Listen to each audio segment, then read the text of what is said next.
Assalamualaikum warahmatullahi wabarakatuh. Pada video kali ini kami akan mempresentasikan hasil dari diskusi kelompok kami.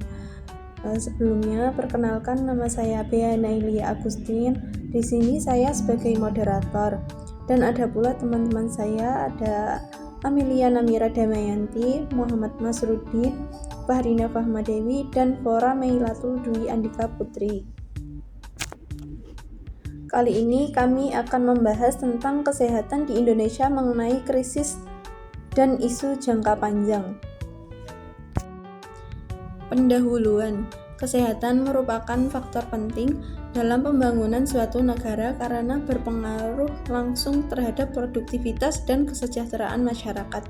Dengan populasi lebih dari 270 juta jiwa, Indonesia menghadapi berbagai tantangan dalam kesehatan dan juga isu jangka panjang yang perlu mendapat perhatian. Jika tidak ditangani, masalah ini bisa memperburuk ketimpangan dan meningkatkan beban ekonomi negara. Dan masalah tersebut memerlukan solusi jangka pendek dan jangka panjang untuk memperbaiki sistem kesehatan secara menyeluruh. Hal yang pertama kami bahas dalam makalah kami yaitu tentang krisis kesehatan di Indonesia. Indonesia menghadapi berbagai krisis kesehatan yang berdampak pada kualitas hidup masyarakat dan efektivitas sistem kesehatan. Adapun beberapa krisis utama yang perlu mendapatkan perhatian serius, yaitu yang pertama ada ketimpangan akses layanan kesehatan. Distribusi tenaga medis dalam fasilitas kesehatan masih belum merata. Berdasarkan data Kementerian Kesehatan tahun 2023, rasio dokter di Indonesia itu hanya 0,47 per 1000 penduduk, jauh dari standar WHO yang menetapkan minimal 1 dokter per 1000 penduduk. Yang kedua ada penyakit tidak menular atau PTM. Penyakit tidak menular seperti diabetes, hipertensi, penyakit jantung, dan kanker kini menjadi penyebab utama kematian di Indonesia yang menyumbang lebih dari 70% dari total kematian. Yang ketiga yaitu stunting dan malnutrisi.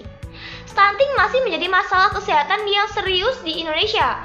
Walaupun angka stunting mengalami penurunan dari 30% pada 2018 menjadi 21,6% pada 2022, angka ini masih lebih tinggi dari standar WHO yaitu kurang dari 20%. Yang berikutnya ada dampak polusi udara terhadap kesehatan. Polusi udara semakin memburuk, terutama di kota-kota besar seperti Jakarta, Surabaya, dan Bandung. Paparan polusi udara dapat meningkatkan resiko penyakit pernapasan seperti asma dan bronkitis, serta penyakit kardiovaskular seperti stroke dan serangan jantung. 2. Isu kesehatan jangka panjang yang memerlukan perhatian. Selain krisis kesehatan yang bersifat akut, terdapat beberapa isu jangka panjang yang juga membutuhkan perhatian serius di antaranya. Yang pertama, keberlanjutan Jaminan Kesehatan Nasional JKN. Program JKN menghadapi tantangan besar seperti defisi anggaran, ketimpangan layanan di daerah terpencil, serta kelangkaan tenaga medis yang berada di beberapa wilayah. Jika tidak dikelola dengan baik, keberlanjutan JKN bisa terancam, sehingga masyarakat beresiko kehilangan akses layanan kesehatan yang memadai. Yang kedua, meningkatnya penyakit tidak menular (PTM). PTM semakin menjadi ancaman serius karena berkaitan dengan pola hidup masyarakat yang kurang sehat. Penyakit seperti diabetes, hipertensi, dan kanker menjadi penyebab utama kematian di Indonesia.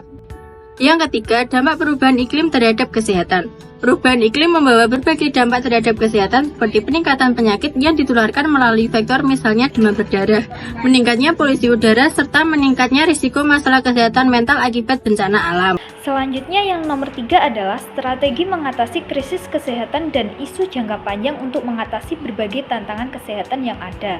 Beberapa strategi yang perlu dilakukan adalah 1. Penguatan sistem kesehatan nasional, meningkatkan industri layanan kesehatan, terutama di daerah terpencil, mendistribusikan tenaga medis secara lebih merata agar masyarakat memiliki akses yang lebih baik terhadap layanan kesehatan, memperkuat layanan kesehatan primer di tingkat puskesmas dan rumah sakit agar deteksi dini dan pencegahan penyakit lebih efektif. Yang kedua adalah peningkatan kualitas dan keberlanjutan JKN, memastikan efisiensi dalam pengelolaan anggaran JKN agar program ini tetap berjalan dengan baik, meningkatkan kualitas layanan JKN agar masyarakat mendapatkan perawatan yang optimal.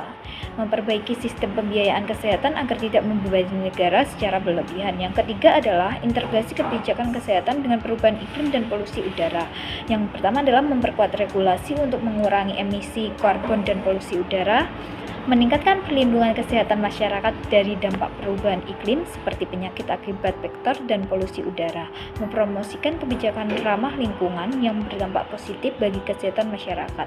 Yang keempat adalah pemberdayaan masyarakat dan edukasi kesehatan, mengedukasi masyarakat tentang pola hidup sehat untuk mencegah PTM, stunting, dan penyakit akibat polusi udara, melibatkan sektor swasta dan organisasi masyarakat dalam kampanye kesehatan, mendorong perubahan gaya hidup masyarakat agar lebih sehat dan sadar akan pentingnya kesehatan preventif.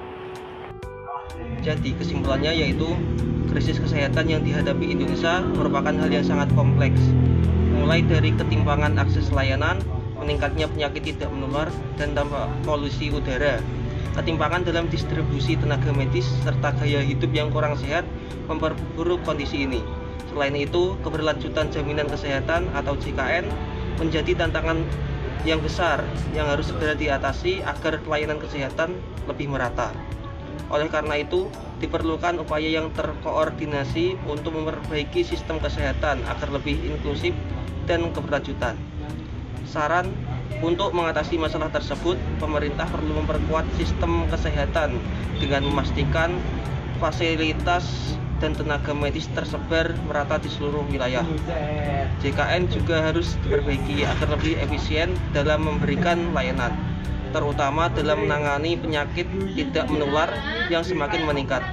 Selain itu, kebijakan kesehatan harus terintegrasi dengan upaya pengurangan polusi dan mitigasi perubahan iklim untuk mengurangi dampak buruk terhadap kesehatan masyarakat. Edukasi dan pemberdayaan masyarakat juga perlu ditingkatkan agar kesadaran akan pentingnya gaya hidup sehat semakin berkembang. Dengan langkah-langkah ini, Indonesia dapat membangun sistem kesehatan yang lebih baik, merata, dan berkelanjutan untuk menghadapi tantangan di masa depan. Demikian video presentasi dari kelompok kami. Mohon maaf jika ada kekurangan dan kesalahan. Jika ada yang ingin ditanyakan, silakan tulis di kolom komentar. Terima kasih. Wassalamualaikum warahmatullahi wabarakatuh.